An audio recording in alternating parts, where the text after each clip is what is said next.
హైదరాబాద్ లో largest క్రెడా and non stop property show ఈ నెల 9, 10, 11 తేదీల్లో కొంపల్లిలో. నమస్తే, నేను Keshav. Welcome to Suman TV. ఆంధ్రప్రదేశ్లో కొత్త ప్రభుత్వం కొలువు తీరింది. 2 నెలలు గడుస్తోంది. అమరావతి నిర్మాణానికి సంబంధించి ప్రభుత్వం ఇప్పటికే ఒక డైరెక్షన్ ఇచ్చింది. ఈ నేపథ్యంలోనే జంగిల్ క్లియరెన్స్ పేరుతో అక్కడ ఉన్నటువంటి 24,000 ఎకరాల్లో ముళ్ళ పొదలు, కంప చెట్లతో నిండిపోయినటువంటి అమరావతి భూముల్ని బాగు చేసేటువంటి బాధ్యతని కాంట్రాక్టర్లు చేపట్టారు. ఇప్పుడు ప్రభుత్వం ముందర ఉన్నటువంటి ప్రధానమైన సవాలు ఇప్పటివరకు నిర్మాణం జరిగినటువంటి నిర్మాణాల భవిష్యత్తు ఏంటి, వాటి దృఢ పరీక్షల విషయంలో ప్రభుత్వం ఆచితూచి వ్యవహరించాల్సినటువంటి పరిస్థితి కనిపిస్తుంది. ఈ నేపథ్యంలోనే 2 ఐఐటీలకు సంబంధించి మద్రాస్ ఐఐటి, హైదరాబాద్ ఐఐటి, ఈ 2 ఐఐటీల నుంచి నిపుణుల బృందాన్ని ఆంధ్రప్రదేశ్ ప్రభుత్వం ఆహ్వానించింది.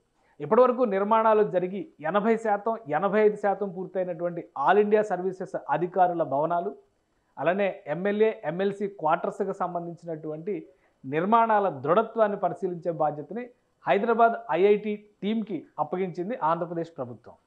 మరోవైపు రాఫ్ట్ ఫౌండేషన్స్ పేరుతో మనం ఏవైతే magnanimous గ్రాఫిక్స్గా చూస్తున్నామో Andhra Pradesh secretariat buildings, HOD buildings, అలానే ఆంధ్రప్రదేశ్ అసెంబ్లీకి సంబంధించిన శాశ్వత భవనాల నిర్మాణానికి సంబంధించి ఒక రాఫ్ట్ ఫౌండేషన్ని ఆంధ్రప్రదేశ్ ప్రభుత్వం 2019లోనే పూర్తి చేసినటువంటి పరిస్థితి ఉంది. ఎన్నికల తర్వాత ఆ దశతోనే ఆ పనులన్నీ అక్కడితో ఆగిపోయినాయి.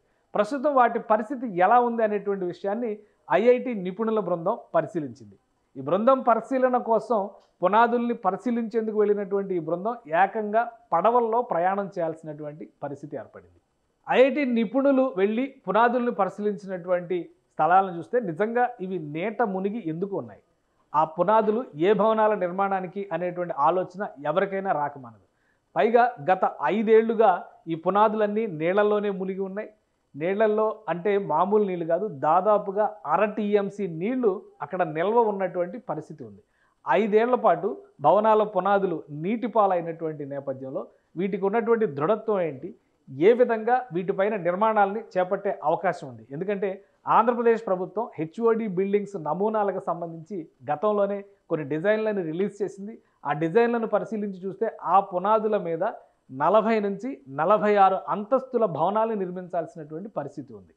ఈ భవనాలు, ఆ భవనాల భారాన్ని కింద ఉన్నటువంటి పునాదులు మోయగలవా లేవా, అసలు అమరావతి ప్రాంతంలో మత్తడి నేలలు ఉన్నాయనేటువంటి మాట చెబుతున్నటువంటి నేపథ్యంలో బురద నేలల్లో భారీ నిర్మాణాలు సాధ్యమా కాదా అనేటువంటి అనుమానం ప్రతి ఒక్కరిలో వచ్చింది. అయితే ఇది సాధ్యమే అనేటువంటి మాట ఏపీసీఆర్డీఏ చెబుతుంది.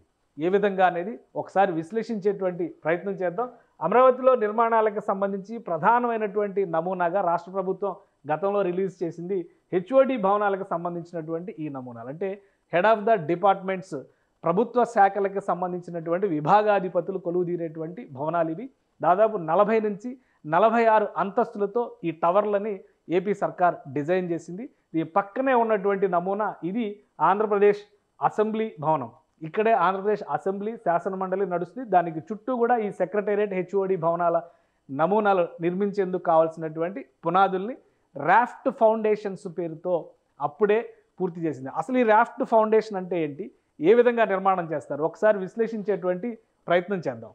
ఈ నిర్మాణాలకి సంబంధించి ప్రభుత్వం అనుసరించాల్సిన, అంటే ఇంజనీరింగ్ నిపుణులు సూచించినటువంటి టెక్నాలజీ పరంగా చూస్తే రాఫ్ట్ ఫౌండేషన్, రాఫ్ట్ అంటే ఒక తెప్పలాగా, అంటే భూమి లోపల కనీసం 50 మీటర్ల పైగా లోతులో తవ్వినటువంటి పునాది గోతుల్లో ఒక రాఫ్ట్ని నిర్మించేటువంటి ప్రణాళిక అనమాట. రాఫ్ట్ అనేటువంటి ప్రణాళిక ఈ విధంగా విస్తరించినటువంటి ఏనుగు పాదం తరహాలో ఉంటుంది.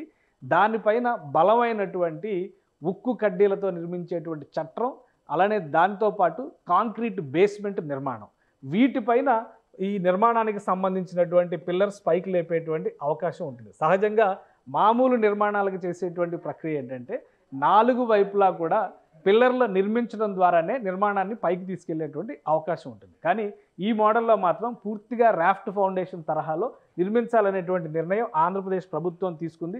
అది నిర్మాణ పరంగా ఎటువంటి మెలకువలతో నిర్మిస్తారో అది కూడా ఒకసారి పరిశీలిద్దాం. రాఫ్ట్ ఫౌండేషన్కి సంబంధించినటువంటి నమూనా ఇది. చుట్టుపక్కల చూస్తున్నటువంటి ఈ 1, 2, 3, 4 అనేటువంటి నంబర్స్ అన్నీ కూడా టవర్లు, హెచ్ఓడి టవర్లు, ప్రభుత్వం ఏవైతే హెచ్ఓడి టవర్లు అని చెప్పిందో ఆ టవర్లకు సంబంధించినటువంటి నిర్మాణాలు ఈ ప్రాంతాల్లో వస్తాయి. సో వాటికి సంబంధించినటువంటి నంబర్స్ ఇక్కడ ఈ ప్లాన్లో చూపించారు.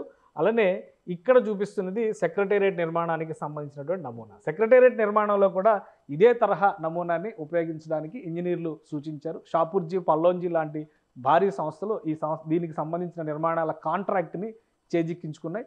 టెక్నాలజీ పరంగా ఇందులో ఉన్నటువంటి వైబిలిటీని ఒకసారి మనం పరిశీలిద్దాం. రాఫ్ట్ ఫౌండేషన్ నిర్మాణానికి సంబంధించి ఇంజనీర్లు సూచించినటువంటి పరిశీలన మనం ఒకసారి చేద్దాం. ఒక్కొక్క టవర్కి సంబంధించి 52 × 52 మీటర్లు విస్తీర్ణంలో తవ్వేటువంటి పునాది, 52 × 52 × 4 మీటర్ల చొప్పున ఈ పునాదులు తవ్వుతారు. దానికి సంబంధించినటువంటి కాంక్రీట్ దాదాపు 10,816 క్యూబిక్ మీటర్ల కాంక్రీట్ని ఆ పునాదుల్లో పోస్తారు.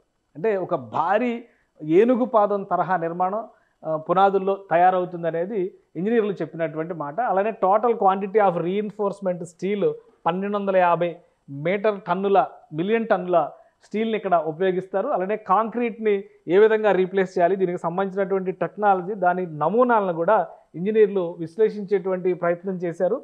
ఈ తరహాలో చేసేందుకే గత ప్రభుత్వం అంటే 2018-19 చివరిలో ఎన్నికల ముందర జరిగినటువంటి ప్రణాళికల్లో ప్రభుత్వం పగలు రాత్రి నిర్మాణాలు చేసేటువంటి పరిస్థితి చేసింది. ఎందుకంటే ఒక్కసారి బేస్మెంట్ నిర్మాణం ఈ తరహాలో ఒక గొయ్యి తవ్విన తర్వాత ఈ తరహాలో రాఫ్ట్ రీఇన్ఫోర్స్మెంట్ చేసిన తర్వాత చుట్టుపక్కల షట్టరింగ్ చేస్తారు.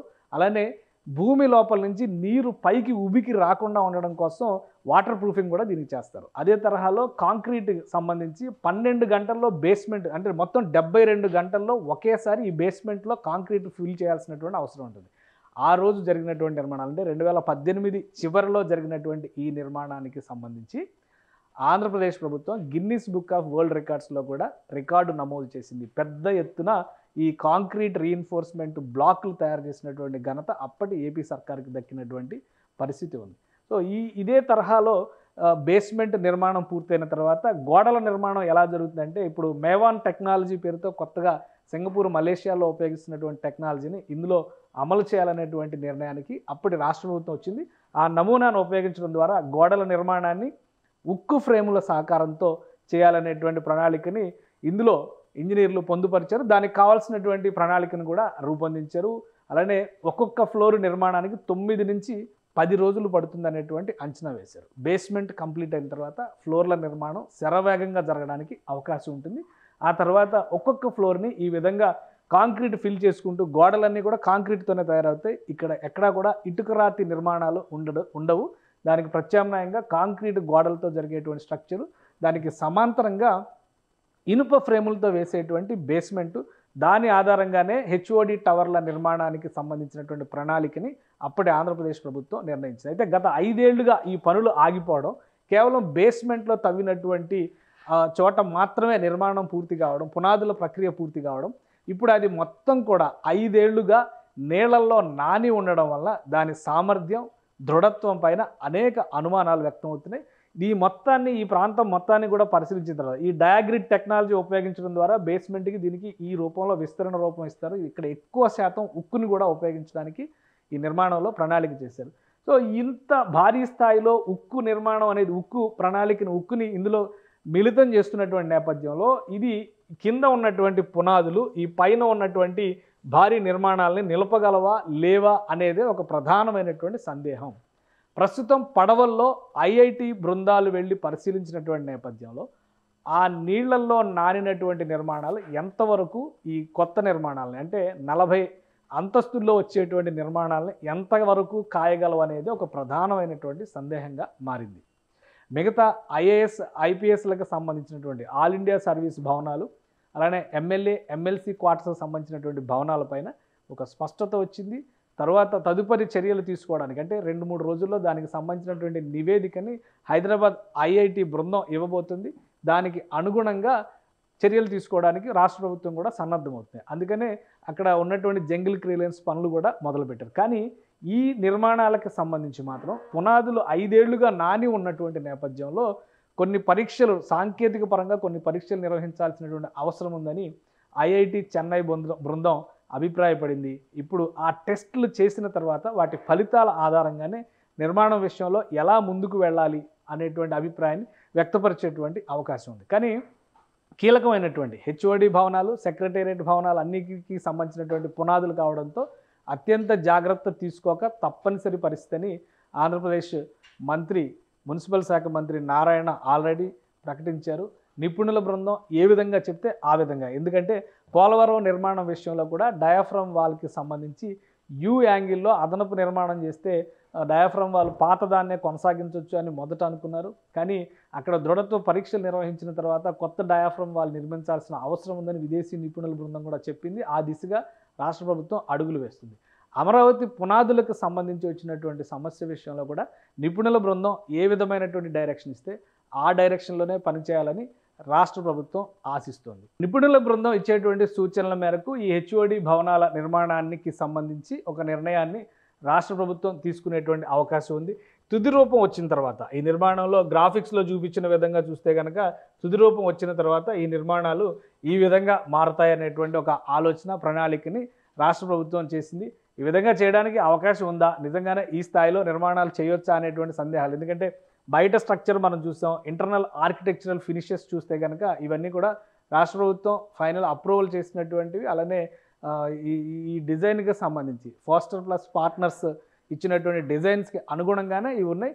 సీఎంఓకి సంబంధించినటువంటి నిర్మాణాలని కూడా ఇందులోనే కంక్లూడ్ చేసేటువంటి అవకాశాలు ఎక్కువగా ఉన్నాయి. అలానే ఈ హెచ్ఓడిస్ భవనాలు అన్నీ కూడా ఒక యూనిక్ నేచర్తో ఉండేలాగా రాష్ట్ర ప్రభుత్వం డిజైన్ చేసింది. ఒకవేళ ఇది గ్రాఫిక్స్లో పాసిబిలిటీ కాకపోవచ్చు అనే ఒక సందేహం ఉన్న వాళ్ళకి, గ్రాఫిక్స్లో చూసినంత అందంగా అది ఉండకపోవచ్చు అనే సందేహం ఉన్న వాళ్ళకి ప్రస్తుతం ఇది వెలగపూడి సెక్రటేరియట్ నిర్మాణం. ఇక్కడి నుంచే రాష్ట్ర ప్రభుత్వం అంటే గత ప్రభుత్వం ప్లస్ ఇప్పుడు ఉన్నటువంటి ప్రభుత్వం, చంద్రబాబు నాయుడు గతంలో నిర్వహించినటువంటి ప్రభుత్వం కూడా ఇక్కడి నుంచే నిర్వహణ చేసింది. ఇది అసెంబ్లీ భవనం, ఇవన్నీ కూడా సెక్రటేరియట్ బిల్డింగ్స్. సో వెలగపూడి సెక్రటేరియట్ని గ్రాఫిక్స్లో మనం ఎలా అయితే చూసామో అదేవిధంగా రియాలిటీలో కూడా అప్పుడు ప్రభుత్వం తీసుకురాగలిగింది. కాబట్టి ప్రస్తుతం చెబుతున్నటువంటి వాదనల ప్రకారం మాస్టర్ ప్లాన్కి అనుగుణంగా కనుక నిర్మాణాలు చేపడితే ఖచ్చితంగా వాటిని రియాలిటీలోకి తీసుకురాగలం అనేటువంటి ధీమాతో రాష్ట్ర ప్రభుత్వం ఉంది. అయితే పునాదుల్లో ఉండేటువంటి బలానికి అనుగుణంగానే ఈ నిర్ణయం తీసుకోవడానికి అవకాశం ఉంటుంది. ఒకవేళ పునాదులు బలహీనంగా ఉన్నటువంటి పక్షంలో ఆ నిర్మాణాల విషయంలో మరొకసారి ఆలోచన చేయాల్సి ఉంటుంది. రాబోయేటువంటి రోజుల్లో ప్రధానంగా ప్రణాళికని అమలు చేసేటువంటి క్రమంలో రాష్ట్ర ప్రభుత్వం కనుక మరొకసారి ఈ పునాదులకు సంబంధించినటువంటి ఒకవేళ బేస్మెంట్లో అంతవరకు 40 నుంచి 46 అంతస్తుల నిర్మాణం వరకు చేయడానికి కనుక అవకాశం లేదు అనేటువంటి మాట నిపుణుల నుంచి వస్తే ప్రత్యామ్నాయంగా ఏం చేయాలనేటువంటి ఆలోచన కూడా రాష్ట్ర ప్రభుత్వం చేస్తున్నట్టుగా తెలుస్తుంది.